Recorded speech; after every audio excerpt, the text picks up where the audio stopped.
El discípulo. Revista para la educación cristiana transformadora.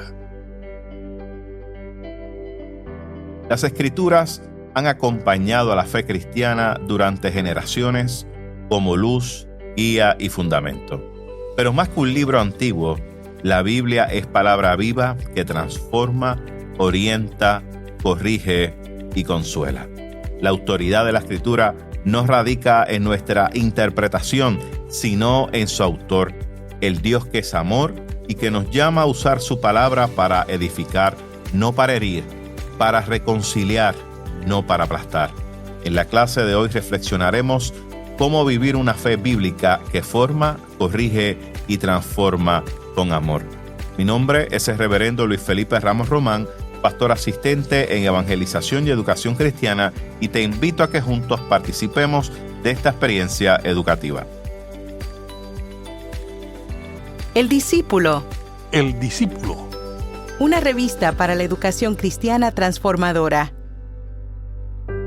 Mis queridos hermanos y hermanas, que el Señor les bendiga en este día. Qué bueno una vez más compartir con ustedes la palabra del Señor, y en el día de hoy vamos a estar trabajando la lección número 14 titulada Las Sagradas Escrituras. Y sepa también que esta lección da inicio a lo que va a ser varias lecciones que vamos a estar trabajando, donde hablaremos acerca de las creencias perdurables de la fe cristiana, o sea, lo que es nuestra fe, esas creencias básicas de la fe cristiana. Hoy y en el día de hoy vamos a estar trabajando obviamente con la parte de las Sagradas Escrituras. Y el texto bíblico que vamos a estar utilizando en el día de hoy es el Salmo 19, versículos de 7 al 13, y de igual manera el libro de 2 de Timoteo, el capítulo número 3, los versículos 14 al 16.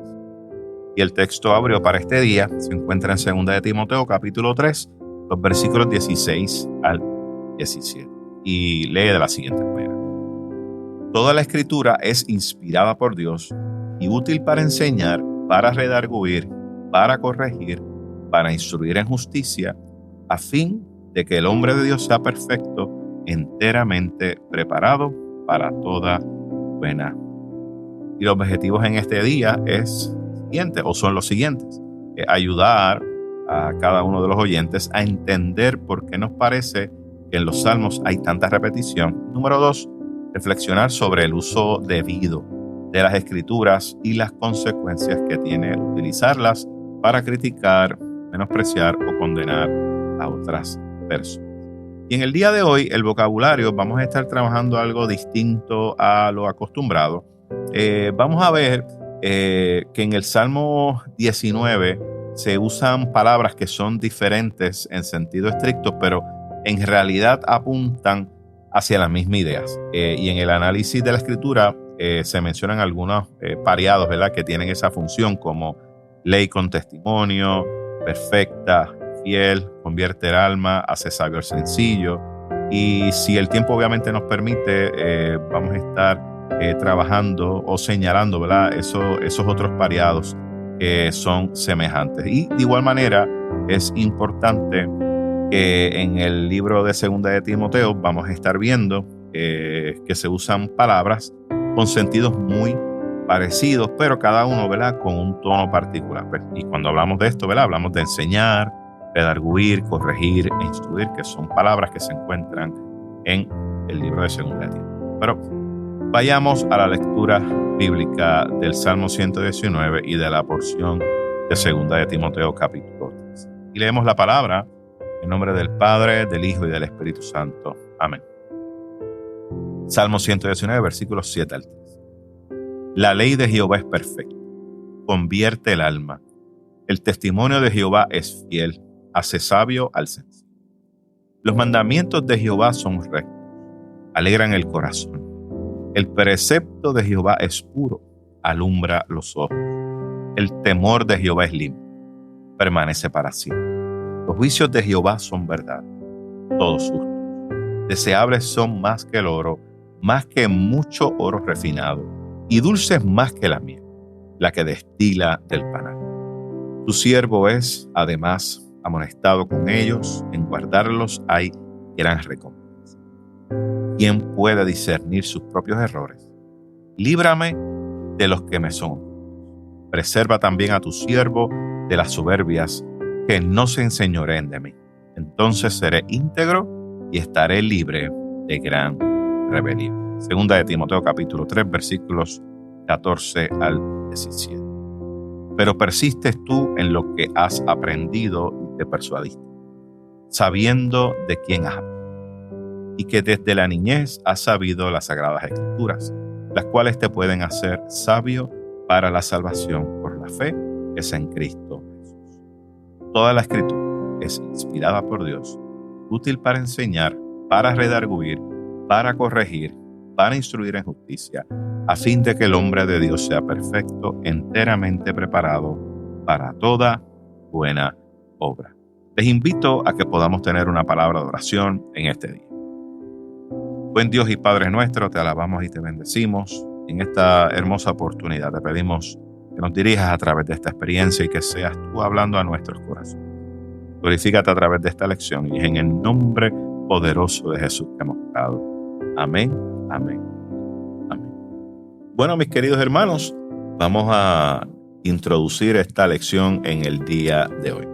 Y quisiera iniciar esta lección abriendo lo que se conoce como la puerta al corazón de la fe cristiana. Y estamos hablando de la palabra de Dios. Vemos en este Salmo 19 un canto, ¿verdad? O un cántico que está celebrando y celebra una escritura que restaura, que ilumina y que forma al creyente. De igual manera vamos a ver en 2 de Timoteo que Pablo recuerda a un joven pastor que la escritura no es un arma para herir, sino que se convierte en una herramienta para enseñar, corregir y para perfeccionar. Y al entrar obviamente en este estudio de la lección, vamos a estar acercándonos a la Biblia, no solamente, ¿verdad?, como texto, sino como esa revelación viva del Dios que nos ama y que nos transforma para toda buena obra. Y en el día de hoy procuramos, ¿verdad?, que este estudio se convierta en esa devoción, no solamente en conocimiento, sino en esa formación espiritual que no solamente nos informa a través del estudio, sino que nos forme a través de la aplicación del mismo en nuestras vidas. Pero vayamos entonces al análisis de la Escritura. El Salmo 119, perdóname, el Salmo 19, no, el 119 para otra lección. El Salmo 19 es un himno que une dos voces. Vemos versículos del 1 al 6 que nos habla acerca de la creación y que la creación está revelando la gloria de Dios. Y los versículos 7 al 13, que son los que estamos trabajando, nos habla entonces de una palabra que revela su voluntad, o de la palabra, mejor dicho, que revela su voluntad. Y lo que estamos trabajando hoy, estos versículos 7 al 13, prácticamente está trabajando lo que la creación deja de hablar, y es la escritura. Así que la escritura entonces ahora toma el micrófono en este Salmo 19, y lo que antes era sol, lo que antes era cielo, el firmamento, ahora se convierte en ley, en mandamiento, en precepto, en juicio. Y es ese Dios que se está revelando, ese Dios que se revela en los cielos, de igual manera, también se revela en palabras. En otras palabras, Dios no solo crea, sino que también instruye. Y aquí vemos entonces en estos versículos, especialmente en el versículo número 7, que hay unos paralelismos. Habla de una ley y testimonio. Habla de perfecta y fiel. Convierte y hace sabio. Y fíjense, no es una vana repetición, ¿verdad?, o una repetición sin sentido, sino que estamos aquí ante un recurso pedagógico hebreo. Y aquí el salmista no quiere que el lector, obviamente, pase rapidito o que lea, como decimos nosotros puertorriqueños, abuelo de pájaro. desea que haya una pausa, que se detenga a pensar el lector. Y aquí se está repitiendo, ¿verdad? Y se repite con la intención que esta verdad quede grabada en la memoria de cada una de las personas que lee. Y aquí el énfasis es muy claro. Que la Escritura transforma, que la Escritura instruye y que la Escritura redime desde adentro del ser humano. Por lo tanto, la Escritura no es solo conocimiento, sino que se convierte en renovación del alma. Por lo tanto, la sabiduría bíblica es una que es accesible.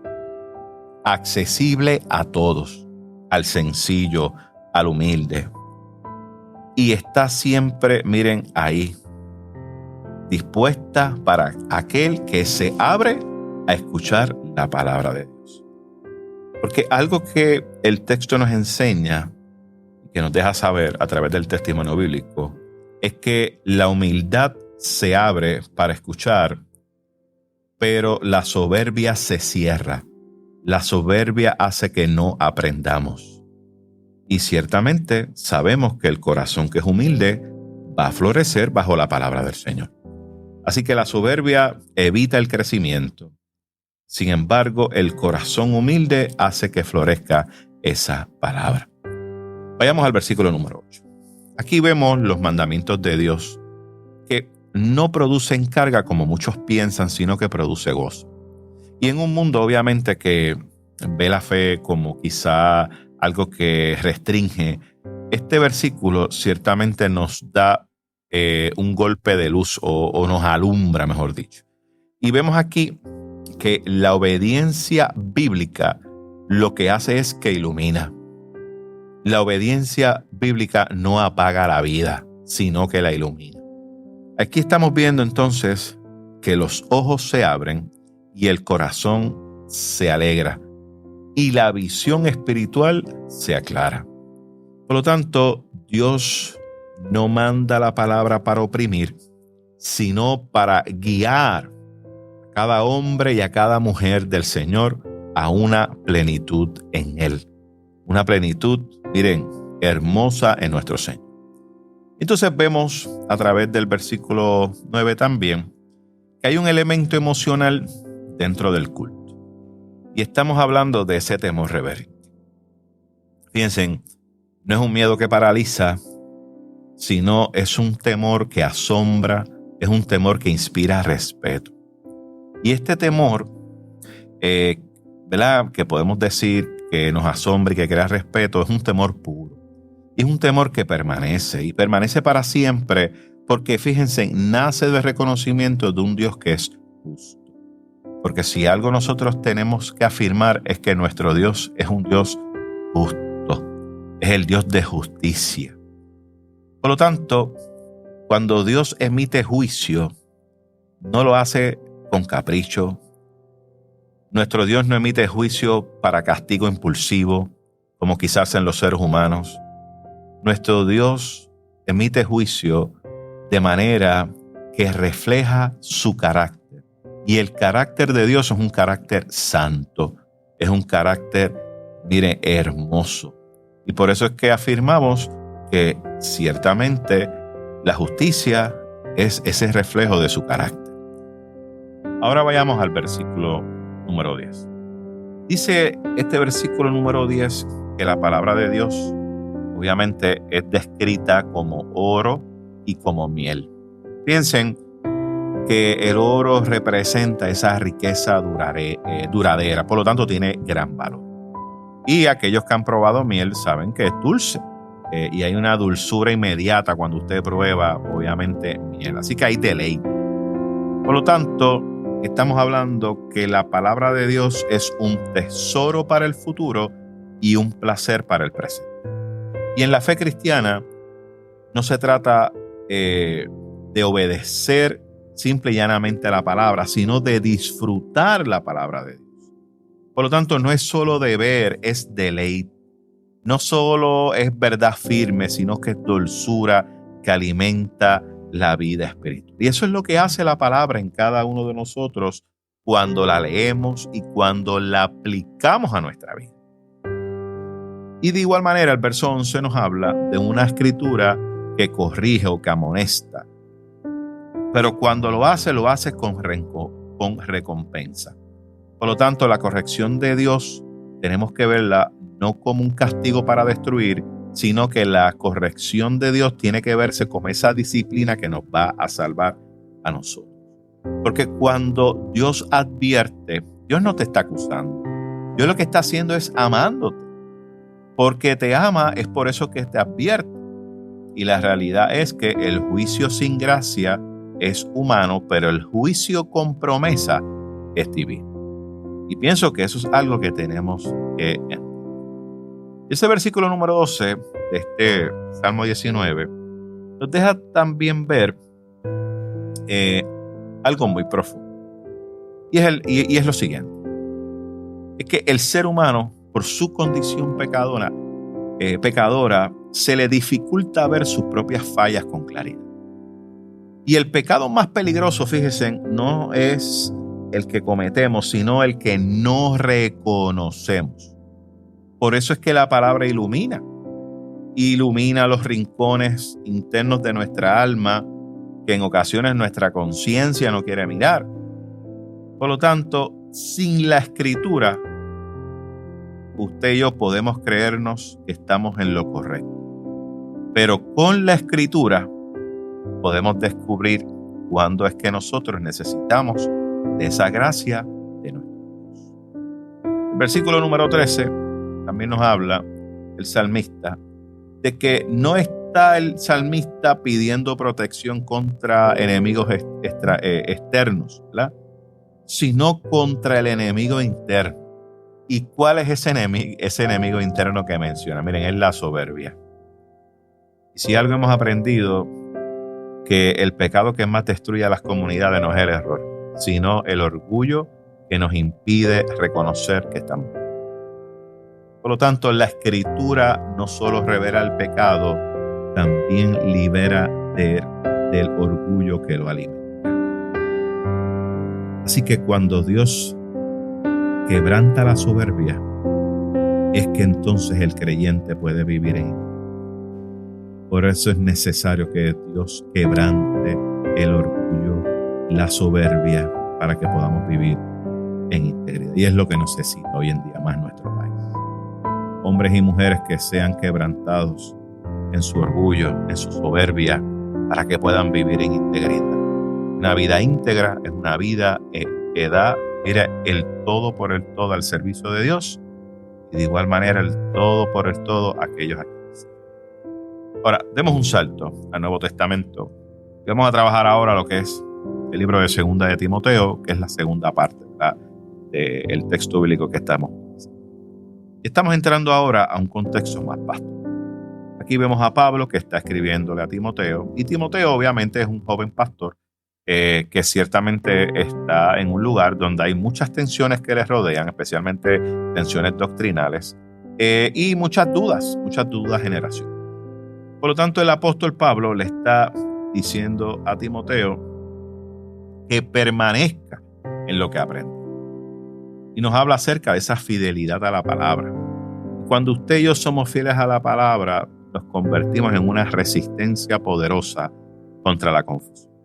Por eso es importante que estudiemos la palabra. Por eso es importante que leamos la misma. Por eso es importante que la apliquemos a nuestra vida. Porque de esa manera podemos resistir a todo aquello que vaya en contra y resistir a todo aquello que cause confusión. Esa es la palabra del Señor. Pueblo perece por falta de conocimiento. Y los versículos 14 y 15 nos hablan de una fe que no nace de la nada.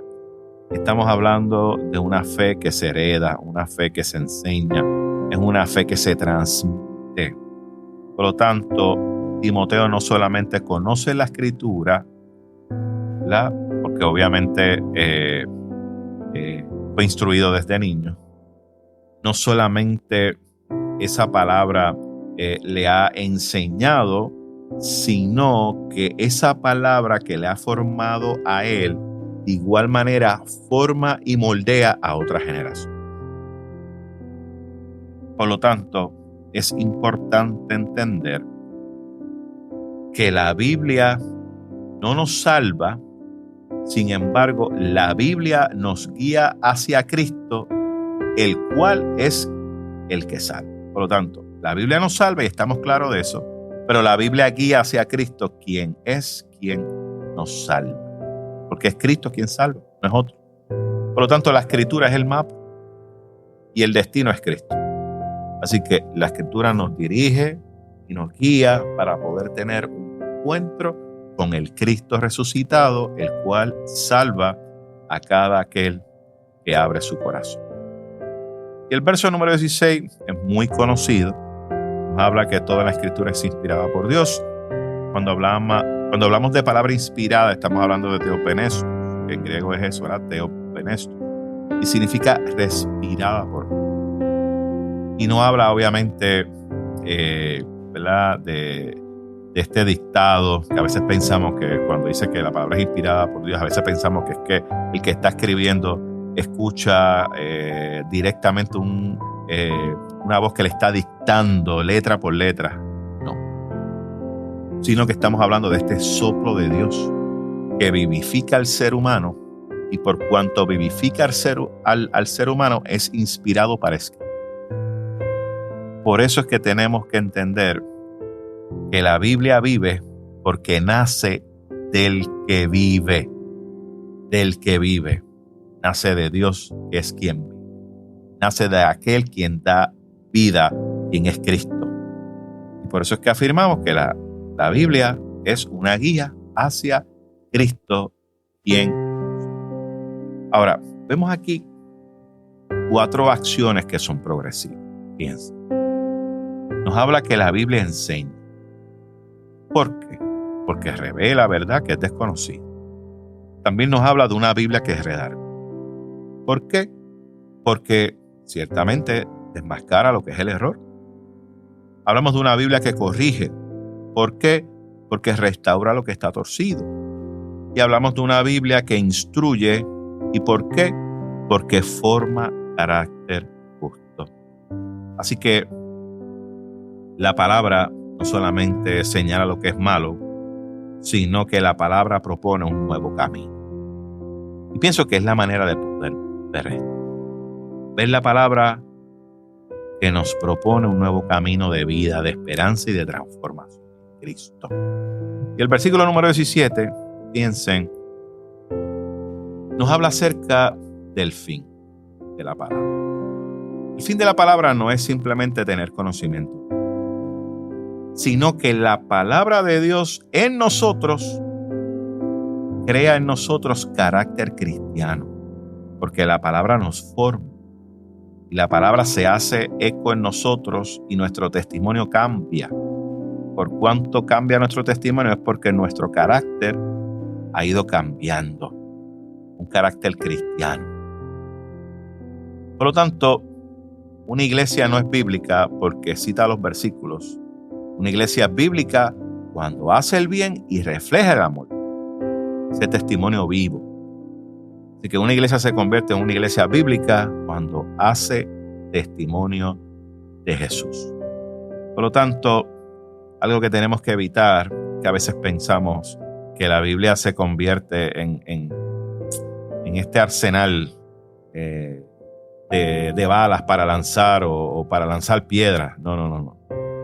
La Biblia se convierte en un taller para formar discípulos. Que no podemos olvidar las palabras de Jesús. Cuando leemos el Evangelio de Mateo, ese último capítulo, donde Jesús, ascendiendo al cielo, le hace saber a los discípulos que su misión era ir por el mundo y hacer discípulos todas las naciones, bautizándolos en el nombre del Padre, del Hijo y del Espíritu. En otras palabras, la Biblia se convierte en ese mapa para que podamos tener un encuentro con Cristo, y de esa manera la palabra se convierte en ese taller que nos forma y que hace que tengamos ese carácter cristiano a través de nuestra transformación. Ahora, en síntesis, Ciertamente la Biblia proviene del Dios que creó y que ama. Por eso es que afirmamos que es autoridad perfecta. No olvidemos que la Biblia corrige para restaurar, que la Biblia revela y confronta para sanar, no para humillar. Y la Biblia equipa no para vencer discusiones, sino para hacer el bien. Por eso es que el propósito final de la Escritura es producir una vida semejante a Cristo. ¿Qué les parece, mis queridos hermanos, si tenemos una palabra de oración?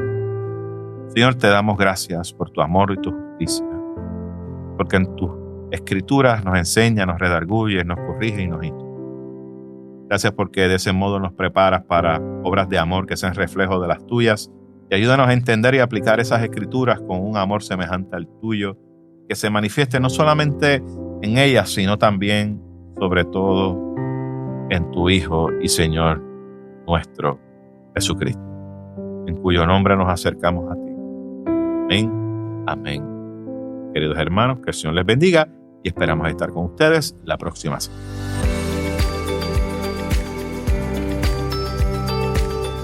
Gracias por escuchar El Discípulo. Revista para la educación cristiana transformadora.